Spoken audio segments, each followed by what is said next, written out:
الذين قالوا ربنا الله ثم استقاموا تتنزل عليهم الملائكة ألا تخافوا تتنزل عليهم الملائكة ألا تخافوا ولا تحزنوا وأبشروا بالجنة التي كنتم توعدون. السلام عليكم ورحمة الله وبركاته.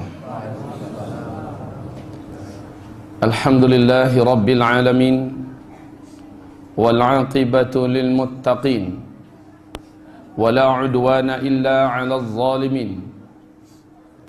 أشهد أن لا إله إلا الله وحده لا شريك له وأشهد أن محمدا عبده ورسوله لا نبي بعده. أما بعد، قال الله سبحانه وتعالى في محكم تنزيله: أعوذ بالله من الشيطان الرجيم يا أيها الذين آمنوا اتقوا الله وقولوا قولا سديدا يصلح لكم أعمالكم ويغفر لكم ذنوبكم ومن يطع الله ورسوله فقد فاز فوزا عظيما. اللهم ارحمنا بالقرآن. وقال النبي صلى الله عليه وسلم: ألا إني قد جئتكم بها بيضاء نقية ليلها كنهارها لا يزيغ عنها بعد ذلك إلا هالك. وبعد. Ma'asyiral muslimin wal muslimat, hamba-hamba Allah sekalian, judul pengajian kita pada malam hari ini adalah jangan menyalahkan takdir. Setelah kita memuji kepada Allah Subhanahu wa taala atas segala nikmatnya yang tak dapat dihitung dan tak terhingga, kita juga menyampaikan salam dan salawat untuk kekasih Allah, kekasih kita semua, Rasulullah Sayyidul Anbiya wal Mursalin Muhammad sallallahu alaihi wasallam. Kaum muslimin, zaman di mana kita hidup saat ini, segala-galanya serba hampir tidak terkendali dalam segi apa saja. Kita bercerita tentang moral, inilah titik yang paling nadir dari keprihatinan moral anak-anak manusia hari ini. Tentang pendidikan, tentang ekonomi, tentang politik, dan tentang kehidupan sehari-hari di rumah tangga, tentang bisnis dan sebagainya. Akhirnya orang selalu berkata, inilah takdir. Dia dapat anak yang durhaka, anak yang jahat, anak yang suka main narkoba, anak yang suka mencuri, berdusta, kemudian anak yang meninggalkannya dan menelantarkannya. Dia akhirnya berkata, inilah takdir saya. Ketika usahanya bangkrut, ketika dia kembali mulai dari nol padahal pernah mengalami masa-masa jaya, dia kembali berlindung di balik nama inilah takdir. Ketika dia dipecat dari perusahaan, ketika dia dikucilkan oleh masyarakat, ketika dia dimusuhi oleh orang-orang terdekatnya, bahkan oleh keluarganya, sekali lagi dia pun berkata inilah takdir. Saat dia ditimpa bencana, datang petaka dan musibah yang bertubi-tubi dan beruntun, sekali lagi dia berkata inilah takdir. Mau diapain? Wong ini juga udah takdir, kita harus terima. Lalu akhirnya ketika ada orang mengakhiri hidupnya dengan cara bunuh diri, na'udzubillah, sekali lagi dia berkata itu sudah takdirnya. Ini sudah takdir saya. Saya ditinggalkan oleh istri saya. Sekian kali saya menikah, istri saya selingkuh terus, ini takdir saya. Sekali lagi orang berlindung di balik nama takdir. Nanti kalau ada orang masuk neraka, yang masuk neraka berkata ini sudah takdir, Allah sudah tetapkan demikian. Ada yang mau masuk surga, lalu berkata, ini sudah takdir saya. Taib kaum muslimin, kita ingin meluruskan suatu persepsi yang selama ini salah, padahal ini berkaitan dengan iman. Ini berkaitan dengan masalah akidah kita kepada Allah Subhanahu wa taala. Takdir adalah kesimpulan akhir dari sebuah matematika sunnatullah yang tidak mungkin berubah. Saya contohkan. 1 tambah 1 berapa? 2. 2 itu adalah takdir. Antum hidupkan api, lalu ceburkan badan ke dalam api dalam setengah detik saja, atau mungkin 2 detik, kemudian keluar kembali, kira-kira ada nggak bagian kulit yang akan terbakar? Ada nggak bagian kulit yang akan terbakar? Ada. Itu adalah takdir. Antum nyebur ke dalam air, bapak ibu masuk nyebur ke dalam kolam, lalu keluar, basah nggak tubuh? Itu adalah takdir. Perlu diingat ini. Takdir saya basah, kenapa? Karena saya main air. Takdir saya terbakar, kenapa? Karena saya main api. Takdir saya kesetrum, kenapa? Saya masukkan tangan saya ke dalam kabel yang terbuka, yang ada arus listriknya, lalu saya kesetrum. Takdir saya punya anak yang cilaka seperti ini, karena saya menikahi wanita yang gak benar dari awalnya. Jadi, takdir pada hakikatnya adalah sebuah kesimpulan sunnatullah dari matematika yang pasti. Saya tidak ingin ada orang yang berlindung di balik atas nama takdir kaum muslimin. Sebab takdir ada yang baik, takdir ada yang buruk. Dan kesimpulannya, baik dan buruk ini adalah sunnatullah. Tergantung kita mau pilih yang mana. Akhir dari pilihan kita, maka sunnatullah berlaku. Itulah takdir. Saya memilih nyebur dan nyemplung ke dalam kolam. Saya basah. Maka hasil akhir daripada pilihan saya nyebur ke dalam kolam, saya basah, ini memang takdir. Karena saya memilih. Saya memilih masuk ke dalam kobaran api, lalu saya terbakar, berapa persen pun terbakar, pokoknya terbakar. Itulah takdir saya, karena saya memilih. Saya punya anak yang kurang ajar macam ini, saya punya anak yang durhaka macam ini. Kenapa? Memang takdir saya, karena saya memilih wanita yang tidak benar dari awalnya. Ini pilihan saya. Apapun pilihan, maka konsekuensi akhir daripada pilihan, itulah yang disebut dengan takdir. Awas, takdir adalah kesimpulan akhir dari sebuah pilihan yang kita pilih hari ini. Nanti lihat takdirnya seperti apa. Jadi kalau dalam bahasa orang umum Pak, dalam bahasa ilmu pendidikan, hukum kausalitas berlaku. Sebab saya melakukan ini, akibatnya terjadi begini. Ya, sebab saya melakukan ini, akibatnya jadi begini. Saya, bapak mau masuk surga, ada sebabnya enggak? Ada. Karena bapak dulu di dunia menjadi seorang muslim, hidup lurus di atas jalan Islam secara kafah, akibatnya masuk surga. Itu takdir. Karena sebab dari bapak memilih jalan hidup yang lurus. Tapi ketika bapak membela nafsu, ketika bapak mementingkan ego, ketika bapak mementingkan kepentingan syahwat, lalu menyimpang dari jalan agama, lalu bapak sengsara hidup di dunia, su'ul khatimah di akhir hayat, disiksa di alam kubur, berat di padang mahsyar, masuk neraka, itu takdir enggak? Sebabnya apa? Sebabnya apa? Kita memilih jalan yang salah. Fahadainahun najdain falaqtahamal aqabah wa ma adraka mal aqabah. Kami bentangkan di hadapan mereka 2 jalan. Silakan pilih. 1 kelihatannya mendaki, berat, sulit dan susah. 1 kelihatannya lurus, cenderung menurun. Silakan pilih. Allah telah kasih tahu jalan lurus menurun, di ujungnya adalah jurang yang sangat mengerikan. Mendaki kelihatannya berat dan sulit, tapi di atasnya ada puncak kenikmatan. Silakan pilih. Falaqtahamal aqabah. Kenapa engkau tidak pilih jalan yang berat dan sulit? Apa itu jalan yang berat dan sulit? Melawan nafsu, melawan hasrat dan syahwat.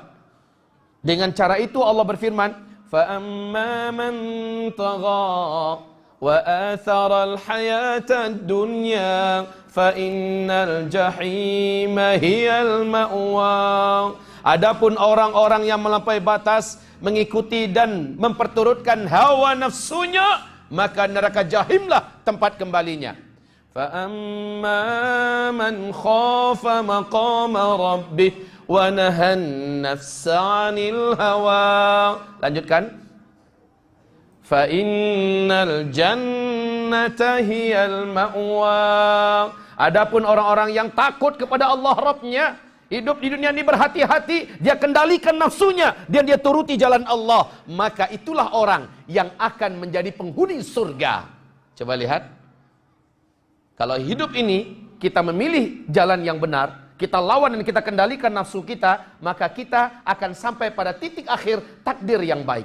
Disinilah rahasia kenapa dalam Sahih Bukhari Nabi pernah bersabda sallallahu alaihi wasallam, hari ini kata Rasulullah, setiap kalian yang hidup hari ini telah ada namanya di dalam surga Allah. Masya Allah, Pak.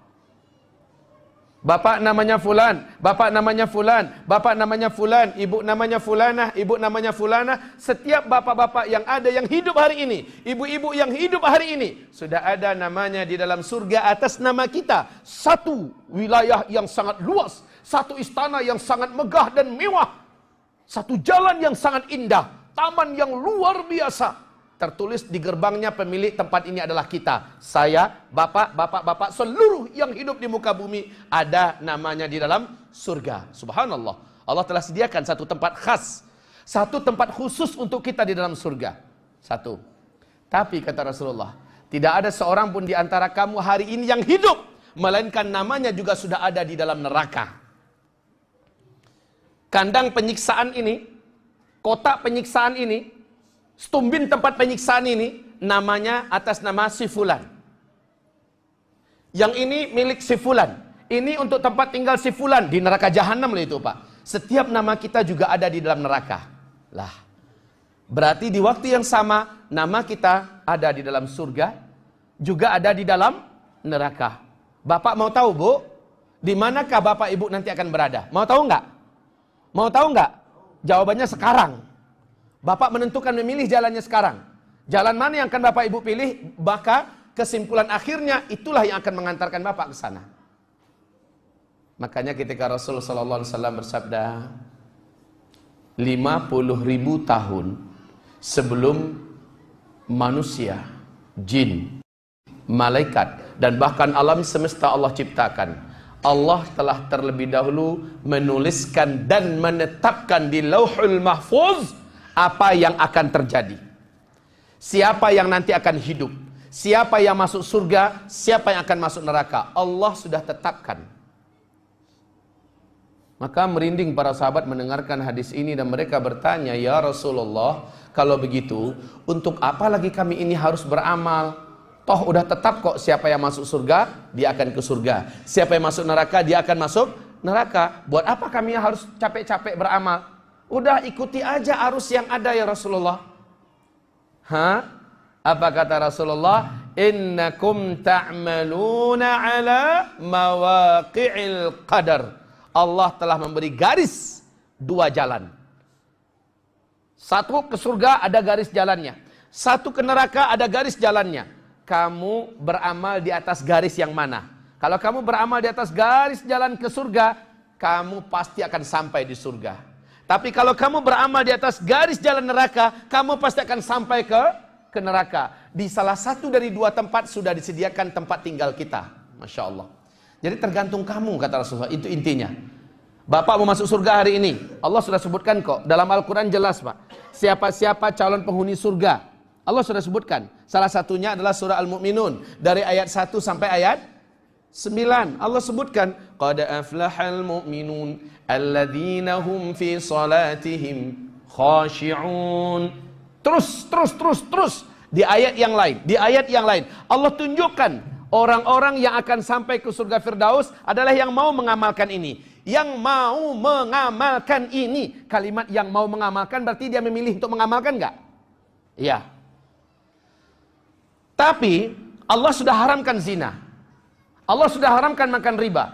Allah sudah haramkan mencuri, Allah sudah haramkan berdusta, Allah sudah haramkan, Allah haramkan, Allah haramkan, Allah larang, Allah larang, Allah larang. Karena jalan yang ketika Allah itu larang menandakan itulah jalan menuju neraka. Dan Allah telah berikan warning kepada kita. Allah telah berikan peringatan kepada kita. Masih kita tempuh, itu pilihan kita enggak? Pilihan kita enggak?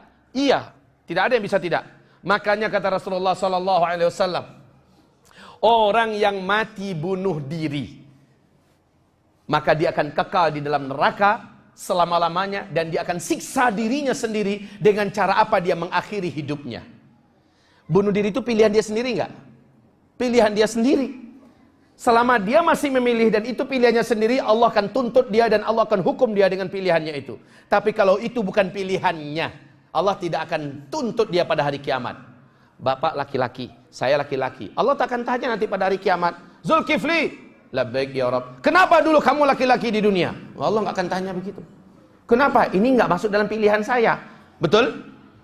Saya lahir di kota Pariaman, saya lahir sebagai anak Minang, saya lahir dengan kulit sawo matang, saya lahir dengan hidung yang ala kadarnya, saya lahir dengan bentuk yang seperti ini. Allah nggak akan tanya nanti pada hari kiamat, kenapa kamu tingginya cuma segini, hai Zulkifli? Allah nggak akan tanya, Pak, karena ini bukan masuk pilihan saya. Tapi Allah akan tanya saya nanti, kenapa kamu nggak sholat, hai Zul? Itu ditanya oleh Allah. Kenapa kamu tidak mau puasa? Kenapa kamu melakukan perbuatan ini padahal kamu sudah tahu aku telah mengharamkannya? Itu Allah tanya, Pak. Karena setiap apa yang Allah tanya nanti, Allah tuntut di hari kiamat masuk dalam ruang lingkup yang kita bisa memilih. Kenapa kamu tidak mau pakai jilbab, hai kaum wanita? Allah tanya nanti pada hari kiamat. Kenapa kamu milih cara kerja sebagai seorang gigolo, sebagai seorang gay, sebagai seorang pelacur? Bukankah banyak pekerjaan yang lain bisa kamu kerjakan? Kan itu masuk dalam pilihan kita enggak? Masuk dalam pilihan kita. Makanya kaum muslimin, orang kalau dari kecil gila, lalu sampai usia 15, 20, 25 tahun mati masih dalam keadaan gila, masuk neraka apa masuk surga? Masuk neraka apa masuk surga?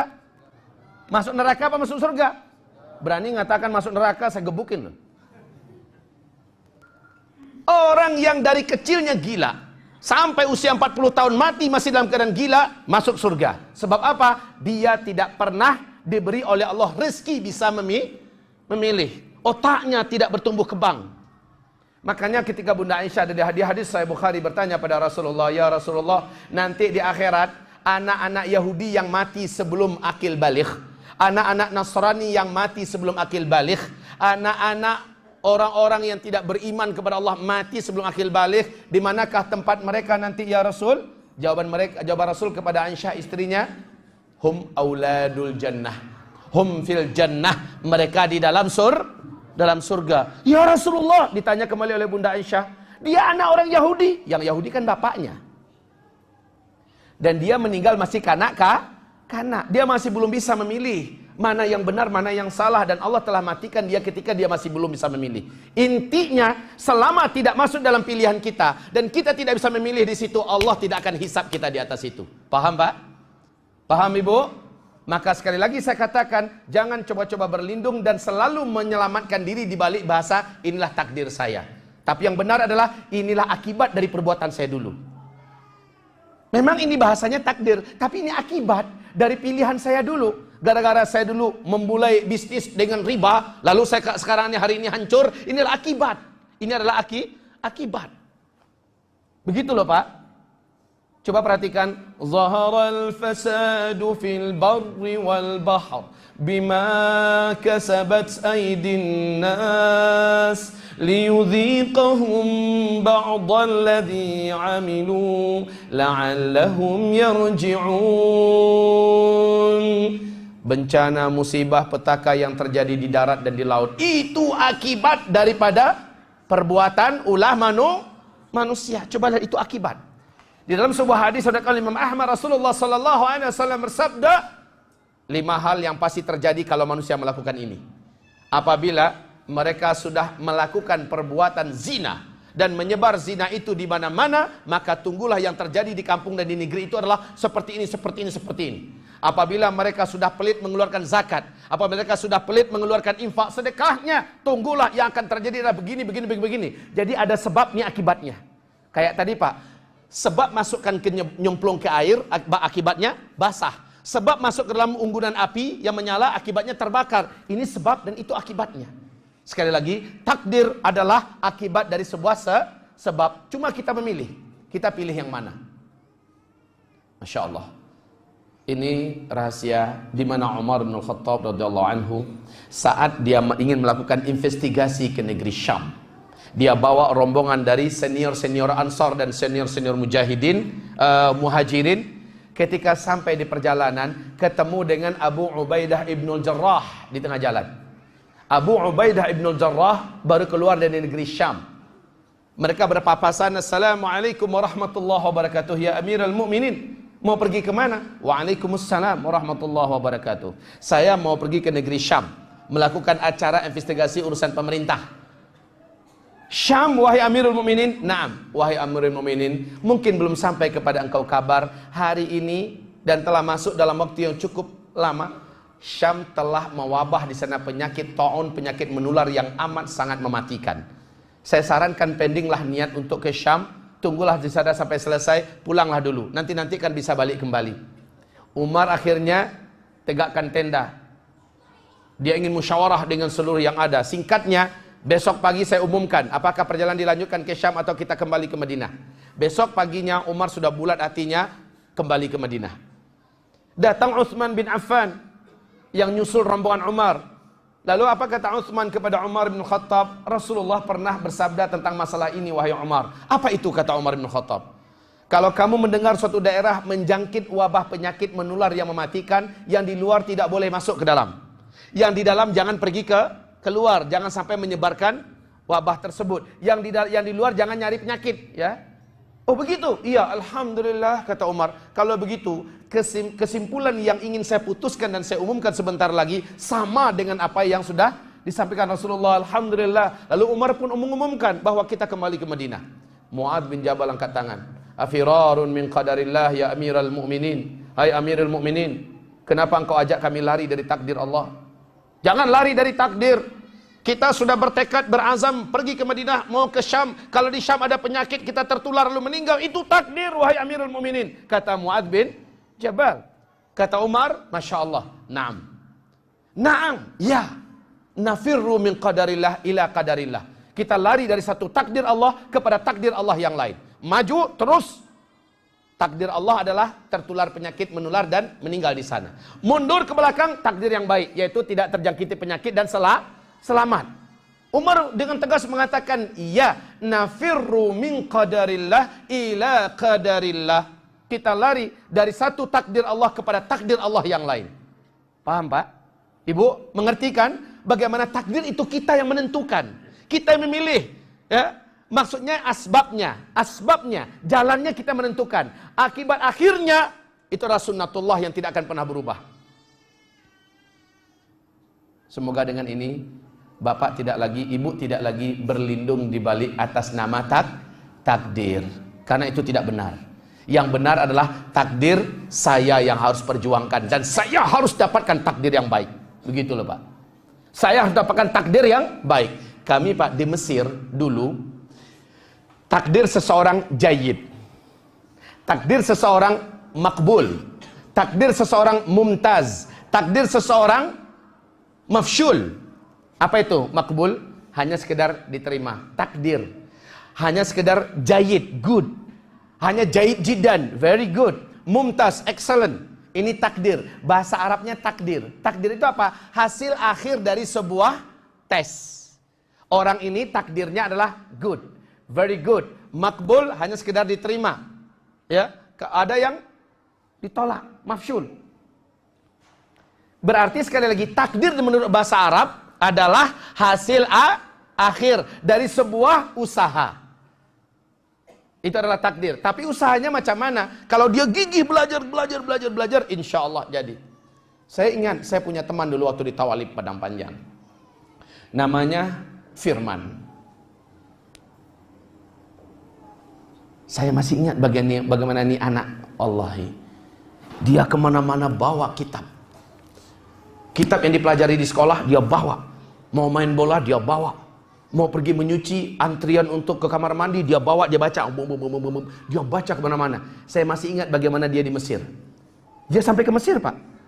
Sungguh, secara kemampuan intelektualnya dia jauh sebenarnya di bawah yang lain. Tapi karena sungguh-sungguhnya dia, Masya Allah, dia tetap bertahan dalam lingkaran 10 besar, Pak. Dia bertahan di situ. Karena rajinnya. Nah, disinilah dia manjadda wajada. Yang bersungguh-sungguh dia pasti dapat. Asal dia bersungguh-sungguh dia pasti dapat. Itu sunnatullah. Disinilah Umar bin Khattab marah dengan seorang pemuda ngetem di masjid siang malam. Lalu masyarakat kagum melihat ibadahnya dan zikirnya, baca Qur'annya. Kemudian masyarakat pun berlomba-lomba memberikan sedekah kepadanya. Mudah-mudahan sedekah yang disedekahkan kepada dia berkah untuk harta orang yang bersedekah. Itu harapan masyarakat. Umar marah mendengarkan berita ini. Kasih tahu saya di mana pemuda itu. Di Masjid Anu wahai Amirul Mukminin. Langsung diambil cemetinya dan dia pergi ke situ. Dicekeknya tangkuk pemuda itu yang sedang menjulur begitu lagi berzikir di masjid. Padahal itu waktunya untuk bekerja di luar. Diangkat oleh Umar bin Khattab. Innas sama'a la tumtiru dhahaba. Apaan kamu ini? Kamu mengharapkan rezeki dari sedekah-sedekah orang. Orang yang macam kamu membuat Islam ini jadi malu dan hina. Pergi ke pasar sana. Ini waktunya beribadahnya di pasar. Ini waktu beribadahnya mencari nafkah. Mengandalkan rezeki dari langit, yaitu berupa sedekah-sedekah orang. Ini tidak benar kaum muslimin. Cari.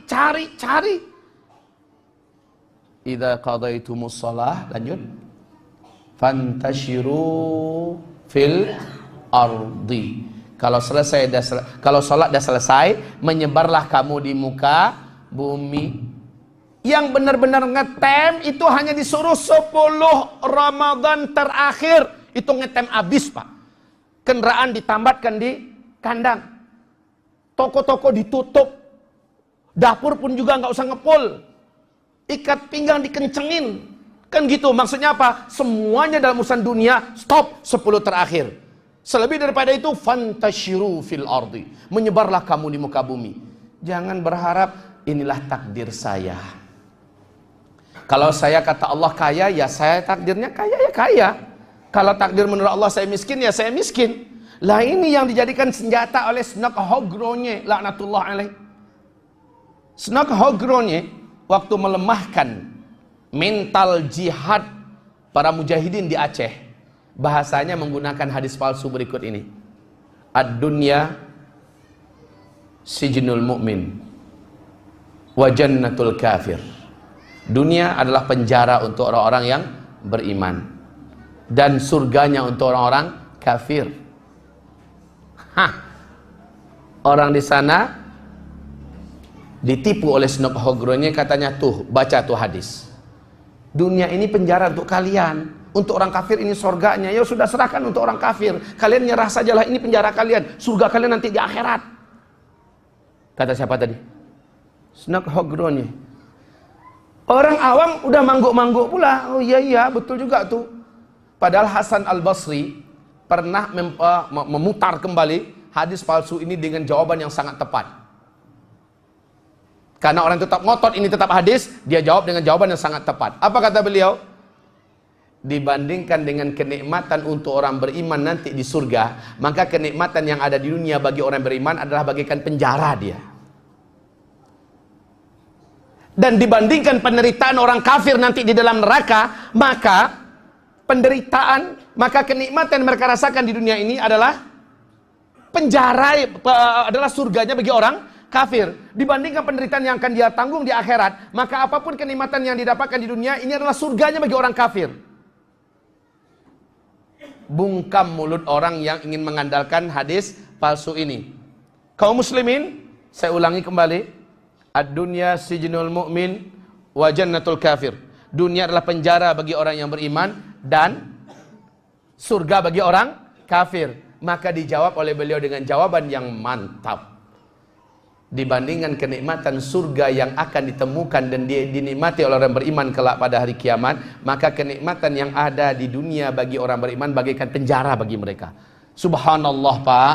Masya Allah, Ibu. Alangkah sempurnanya kenikmatan surga kalau begitu.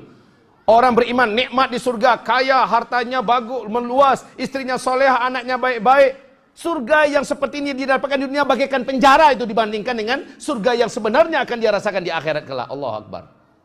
Tapi bagi orang kafir, bagi orang kafir. Penderitaan yang akan mereka temukan di akhirat kelak dibandingkan dengan penderitaan atau kenikmatan yang mereka temukan di dunia oleh orang kafir, inilah surganya orang kafir. Karena semenderita-menderitanya orang kafir di dunia ini, semenderita-menderitanya orang kafir di dunia ini dibandingkan dengan penderitaan yang akan dia terima nanti di akhirat, ini udah surganya Pak di dunia ini. Subhanallah. Maka Bapak Ibu mesti pahami kendala kasus ini, bahwa sesungguhnya orang beriman telah ditetapkan oleh Allah sebagai orang yang berhak menerima hasanah fid dunya, hasanah fil akhirah. Dan waqina adzabannar. Hamba-hamba Allah yang kami muliakan, inilah dia kajian kita pada malam hari ini. Jangan salahkan takdir. Nanti ada yang bertanya begini, ini saya tutup ya. Ada yang bertanya, Pak Ustadz, kan ada hadis sahih Muslim berikut ini. Hadis sahih Muslim. Ada orang yang sepanjang umurnya dia beramal dengan amalan-amalan penduduk surga. Pada waktu dia sudah dekat akan meninggal, jarak antara dia dengan surga hanya tinggal 1 jengkal saja lagi. Ternyata yang tertulis di Lauhul Mahfuz, dia adalah calon penghuni neraka. Betul. Ternyata dia banting setir, lalu dia mengamalkan amalan ahli neraka dan dia masuk ke dalam neraka. Ternyata yang tertulis di Lauhul Mahfuz nggak meleset. Akhir hayatnya, orang yang seumur hidup baik ini, akhir hayatnya masuk neraka su'ul khatimah.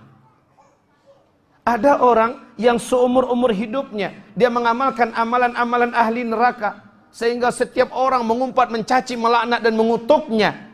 Ternyata yang tertulis di Lauhul Mahfuz bahwa dia adalah calon penghuni surga. Ternyata benar. Beberapa saat menjelang kematiannya dia banting setir. Dia menempuh jalan ke surga dan meninggal ketika itu. Maka dia pun husnul khatimah, masuk surga. Ini kalau Bapak mau paham, Ibu mau memahami, akan banyak orang-orang berburuk sangka kepada Allah. Ndeh zalimnya Allah lah. Sudah begitu baiknya dia seumur hidup melakukan yang baik, ternyata dia tertulis sebagai ahli neraka dan akhirnya dia mati su'ul khatimah, masuk neraka. Ayo, kalau Bapak tidak diluruskan pemahaman ini, Bapak akan memiliki persangka yang sama, betul tidak? Padahal dalam pembahasan akidah kaum muslimin, Allah maha berilmu, Allah maha tahu si fulan dengan pilihannya sendiri, dia memilih jalan kemurtadan dengan pilihannya sendiri. Lalu dia mati ketika sedang murtad. Maka itulah pilihannya, matinya su'ul khatimah. Ada sahabat, seluruh tubuhnya penuh dengan luka-luka. Dan dia termasuk di antara yang tergeletak, tewas di antara unggunan mayat-mayat hasil perang di masa Rasul hidup. Sahabat-sahabat yang lain berkomentar, aduh indahnya syahidnya, alangkah beruntungnya orang ini. Kata Rasul, demi Allah dia di neraka. Loh, kenapa begitu ya Rasulullah? Seluruh tubuhnya kan sudah luka-luka dan dia berperang bersama kita dan dia meninggal dalam keadaan seperti ini. Kata Rasulullah, tadinya dia saking banyaknya luka sudah sangat berat dan sangat tersiksa menahan sakitnya luka-luka itu. Lalu dia tusukkan lebih dalam pisau ke dalam tubuhnya dan dia mati karena dia bunuh diri. Dia masuk neraka. Pilihannya sendiri nggak itu? Pilihannya sendiri kaum muslimin. Itu pilihan dia sendiri. Sama dengan seorang lelaki musyrik datang pada Nabi, ya Rasulullah, izinkan saya berperang bersama engkau. Kata Nabi, kamu sudah Islam apa belum? Belum ya Rasul. Kalau begitu Islam dulu. Ya Rasulullah, saya Islam nanti setelah selesai perang. Kata Rasul, tidak. Sekarang atau tidak usah sama sekali. Nahnu qaumun la nasta'inu bimusyrik. Kami ini adalah orang yang tidak mau minta tolong pada orang musyrik. Masuk kamu dalam Islam dulu, silakan perang bersama kami. Kalau tidak, enggak usah. Kami enggak perlu dengan bantuan orang musyrik. Baik ya Rasulullah, saya masuk Islam. Maka Rasul pun menuntunnya. Dia pun mengucapkan 2 kalimat syahadat, lalu dia berperang. Ternyata perang selesai, dia termasuk di antara yang tergeletak bersimbah darah. Apa kata Rasulullah? Amila qalilan wa ujira katsira. Beruntung betul orang ini. Dia baru saja beramal, sedikit baru amalnya, tetapi dijamin dia masuk surga. Ini pilihannya sendiri nggak ini? Pilihannya sendiri Pak. Maka jangan tunda-tunda tobat. Saya khawatir Bapak nunda-nunda tobat, lalu sebelum sempat tobat mati duluan. Ayo gimana? Sama dengan orang yang sudah wajib haji, hartanya ada, fisiknya sehat, keberangkatan untuk ke tanah suci ada, dia tunda-tunda keberangkatan. Beko lagi Lah pensiun salah beko. Memang ketika pensiun sudah ada jaminan dia masih kaya, dia masih sehat, dia masih hidup. Lalu kenapa bermain-main dengan hal yang dia masih gaib? Ada hari ini buat hari ini. Jangan tunda-tunda. Nanti kalau sudah punya suami baru pakai jilbab. Memangnya ada jaminan dari malaikat bahwa kita berumur sampai dapat suami? Jangan-jangan dapat suami yang lebih celaka, yang lebih jahat, yang jijik melihat kita berjilbab, ya kan? Nanti kalau sudah besar usaha saya tinggalkan bank konvensional, saya akan kembali kepada bank syariah. Memangnya ada jaminan harta kita akan berkembang biak dengan harta yang seperti itu? Ini hati-hati Pak, hamba-hamba Allah kami muliakan. Saya ditegur awal-awal saya baru nyampe di Indonesia tahun 2000-an, ketika kami konvoy dengan sepeda motor dengan kawan-kawan ustaz-ustaz dari Mesir semua. Apa kata kami? Nanti kita sholat di Payakumbuh. Posisi kita ketika itu ada di Baso, bukan Baso, sebelum Baso apa namanya? Biaro, ya. Posisi kami ada di Biaro. Nanti kita sholat di sana. Salah seorang di antara kami berkata, apakah ada jaminan bahwa sampai Payakumbuh umur kita masih ada? Kami terdiam seluruhnya.